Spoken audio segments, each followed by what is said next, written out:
Hello student, जितने भी लोग हैं बीएससी फाइनल ईयर में, तो आप देख लीजिए ध्यान से। ये डी ब्लॉक के तत्वों के लाक्षणिक गुणों की व्याख्या कीजिए। आज हम देख रहे हैं जिसे संक्रमण तत्व कहते हैं। ठीक है। थ्री डी ब्लॉक में प्रथम श्रेणी। ठीक है। उस प्रथम श्रेणी में आपको अलग अलग तरह के क्वेश्चन बना के पूछ सकते हैं। तो आप देख लीजिए डी संक्रमण क्या है, या पूछ सकते हैं आपको इलेक्ट्रॉनिक विन्यास बताइए, डी ब्लॉक में ऑक्सीकरण अवस्था बताइए, उनके रंगों के बारे में बताइए, उनका चुंबकीय गुण बताइए, या फिर आपको पूछ सकते हैं इलेक्ट्रॉनिक विन्यास बताइए।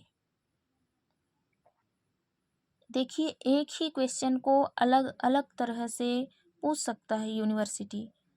तो किसी भी यूनिवर्सिटी से हो आप, किसी भी विश्वविद्यालय से हो, तो आपको बस आपका जो सिलेबस है सेम ही होगा।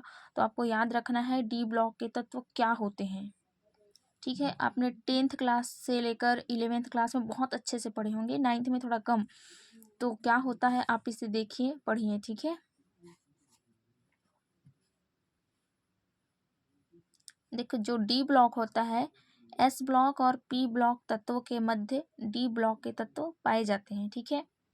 जो जो डी ब्लॉक के तत्व होते हैं सामूहिक रूप से संक्रमण तत्व कहते हैं। ठीक है।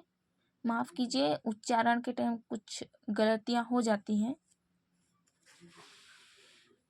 उसके बाद हम देखेंगे जो डी ब्लॉक के तत्व हैं उनके 4 श्रेणियां हैं। ठीक है। प्रथम संक्रमण श्रेणी, द्वितीय संक्रमण श्रेणी, तृतीय और चतुर्थ संक्रमण श्रेणी। उनके जो गुण होते हैं, उनके जो क्वालिटी हैं, देखिए इलेक्ट्रॉनिक विन्यास आपने निकाले होंगे। इलेक्ट्रॉनिक विन्यास जैसे कि 1s 2s, इस तरह से। यदि आपको नहीं आता इलेक्ट्रॉनिक विन्यास निकालना तो आप कमेंट करें, मैं ज़रूर बताऊंगी।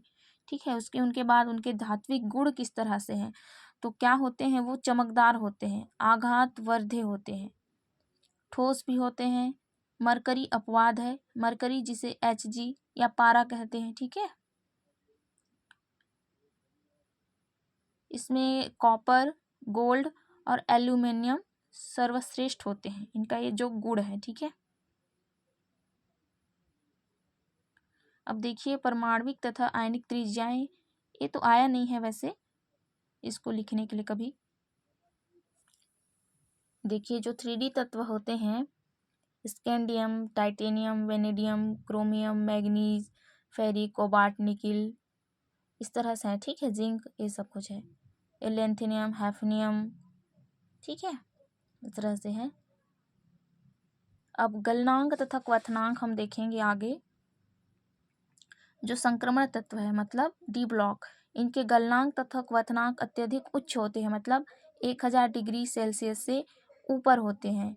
इसका कारण 2 प्रकार के हैं, सहसंयोजक बंध तथा धात्विक बंध का पाया जाना, जिसके कारण संक्रमण तत्वों में बंधन ऊर्जा अति उच्च होती है। जिंक, कैडमियम तथा मरकरी के क्वथनांक अपेक्षाकृत कम होते हैं। देखिए इसमें बोल रहा है कि क्वथनांक अधिक होते हैं, लेकिन जिंक, कैडमियम तथा जो मरकरी है उनके जो क्वथनांक है अपेक्षाकृत क्या होते हैं, कम होते हैं, क्योंकि इनके आंतरिक डी कक्षक पूरी तरह से भरे होते हैं, कोई अयुग्मित इलेक्ट्रॉन नहीं होता। ठीक है। इस कारण से है। उसके बाद ऑक्सीकरण अवस्था आप जरूर देखिए। ठीक है। और ये रंग जरूर आता है बच्चों, आप ध्यान दें, मैं बार बार कहती हूँ, जो टिक लगा हुआ है वो आता ही है। तो रंग में मैंने टिक नहीं लगाया हुआ है, फिर भी ये आता ही है कि क्यों कलर चेंज हो जाता है। इस तरह से क्वेश्चन हमने फर्स्ट ईयर सेकंड ईयर में किए थे, क्योंकि ये सेकंड ईयर का सिलेबस पहले था जो अभी चेंज होके थर्ड ईयर में कर दिया है। उसके बाद ये क्वेश्चन नहीं आता है। ठीक है। उपसर्ग, संयोजक, यौगिक, संकर बनाने वाला, ये सब, लेकिन ये चुंबकीय गुण आता है, इलेक्ट्रॉनिक इसका जो क्वालिटी है। ठीक है। फिर अनुचुंबकीय गुण क्यों है, चुंबकीय गुण क्यों है, ये भी आएगा। तो आप क्वेश्चन के ये भी पूछ सकते हैं कि अनुचुंबकीय गुण क्या है। ठीक है। आपको इसको लिखने का जरूरत नहीं है, ये आप ना लिखें। अभी तक ये प्रतिचुंबकीय गुण तो नहीं आया है, लेकिन आप ध्यान दें उत्प्रेरक का जो गुण है वो आता है। ठीक है। अब देखिए आपको यदि बोलता है निकाल के बताइए इलेक्ट्रॉनिक विन्यास, तो आप निकाल सकते हैं। जैसे कि हम लोग का आया था क्रोमियम का और फिर कोबाल्ट का, ठीक है, जो कि 24 और 27 है। अब देखिए इनका जो डी ब्लॉक है, ठीक है, इसमें 7 है, मतलब कोबाल्ट का देखेंगे तो आधा है, 7 है, 8 होता कंप्लीट होता, ठीक है।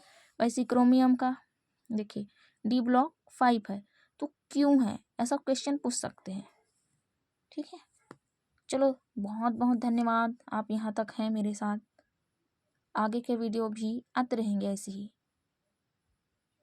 Love you guys, bye bye.